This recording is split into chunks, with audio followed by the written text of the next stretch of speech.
Hi guys, in this video we are going to discuss lymphocyte choriomeningitis virus, or LCMV. As a microbiologist and a researcher for many years, LCMV is one of those viruses that I heard a lot about in graduate school and in my early research career because it is a virus that is very often studied. But it's not really studied from the standpoint of let's cure LCMV. It's often studied from the standpoint of a great viral vector or a great virus to cause similar disease as we see in humans and discuss kind of chronic viral infections because there are a lot of differences in the animal models.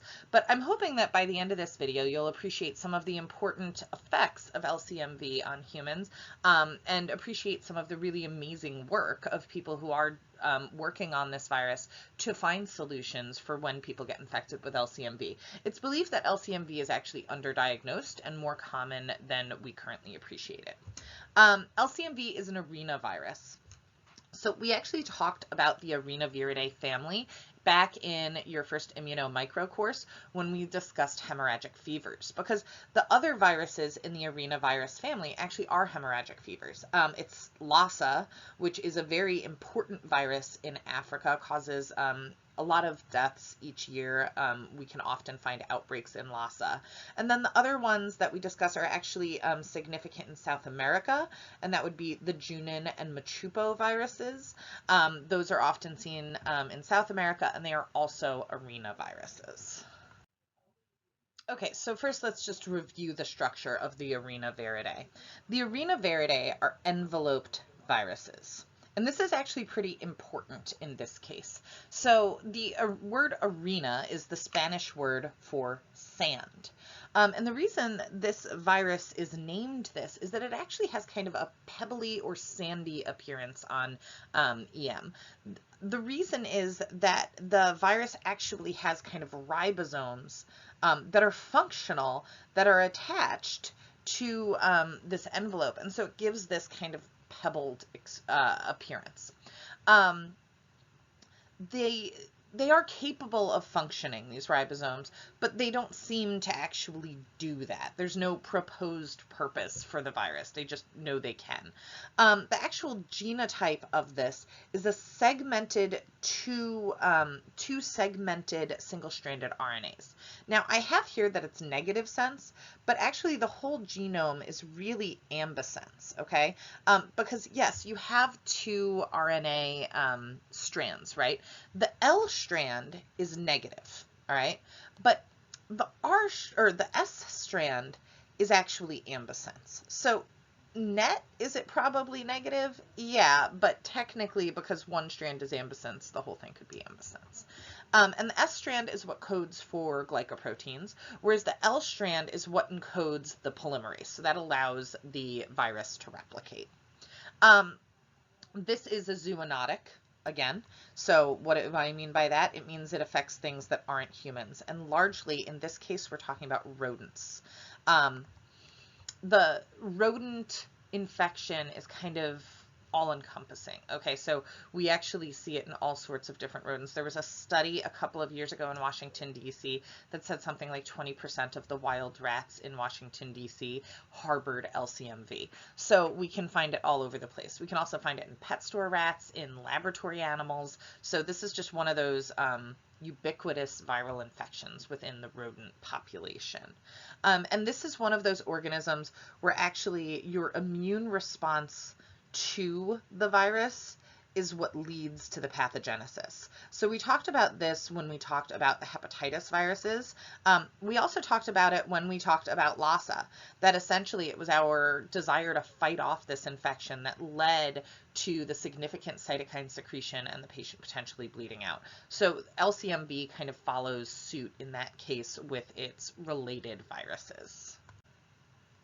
All right, so just like Lassa virus, LCMV normally initially infects cells of the macrophage lineage. So while we can certainly see that in the periphery, in the brain we have to worry about cells like microglia, which are kind of similar to macrophages. They're essentially the macrophages of the brain. When you infect a macrophage, essentially you turn on the innate immune response intracellularly using some of those intracellular TLRs, RIG-Is, NLRs, and that's going to lead to potent cytokine and particularly interferon release. And that's what's going to promote vascular and cellular damage. So this is kind of how we get to the mass inflammation that we see in LCMV in some cases.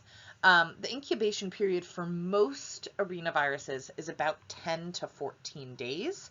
And we see that also with LCMV, that if you're going to develop meningeal symptoms, they're going to occur within about 10 to 14 days. This is strictly rodent-borne. We're not going to get this from any sort of bite or anything. We're going to get this from mice, rats, squirrels, anything that's a rodent can essentially harbor this virus.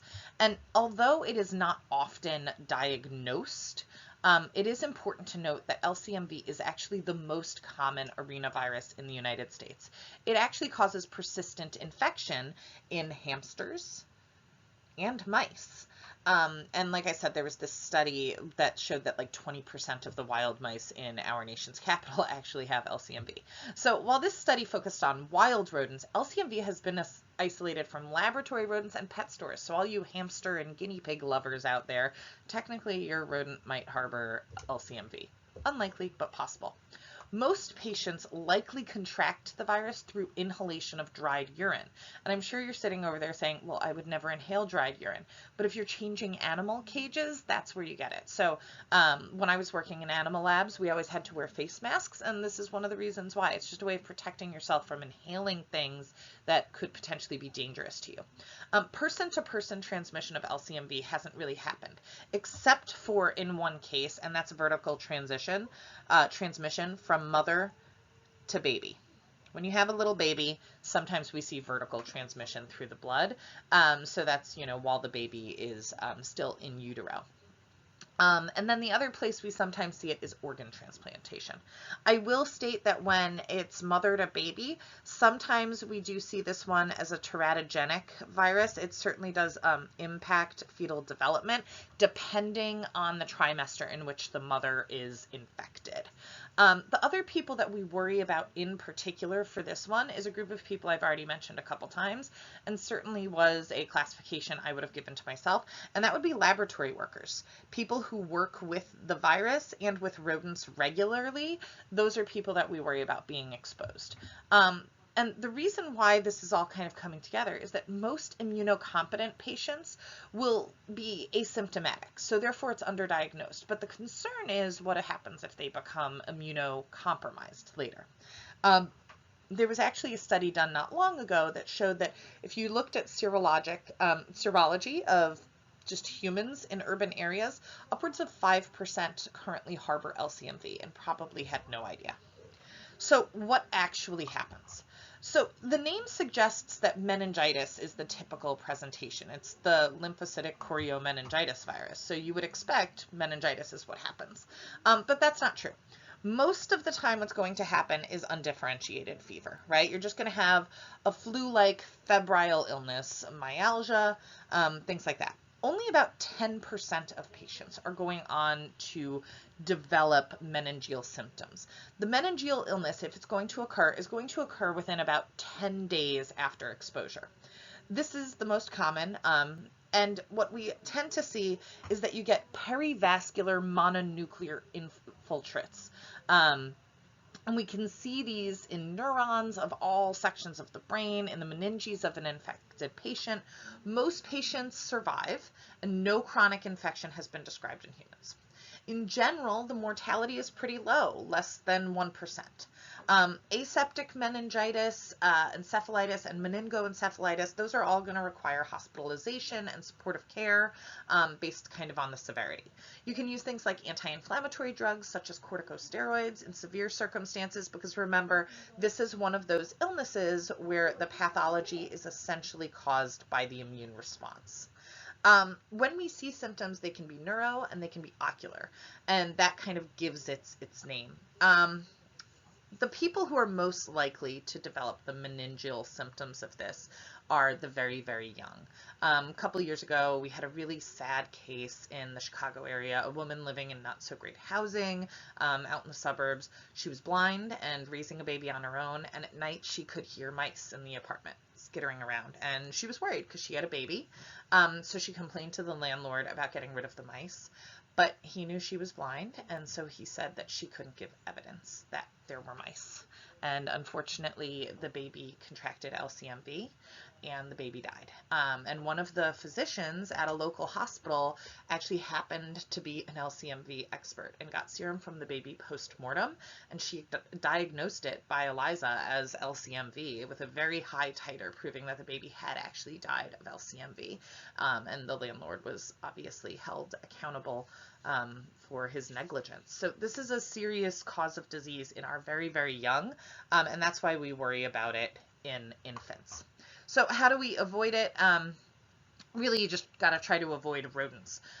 So in pregnant women, when they get infected during the first or second trimester, we can see severe illness or developmental defects, including hydrocephalus, psychomotor deficits, and blindness. When it goes undiagnosed, that's normally okay for most immunocompetent patients, and we should just avoid rodents in general. Pregnant women should really limit their exposure to rodents. So if you've got, a 4-year-old who really wants a guinea pig and you're planning on having another kid, maybe just wait till that pregnancy is over before you get big brother or sister, that guinea pig.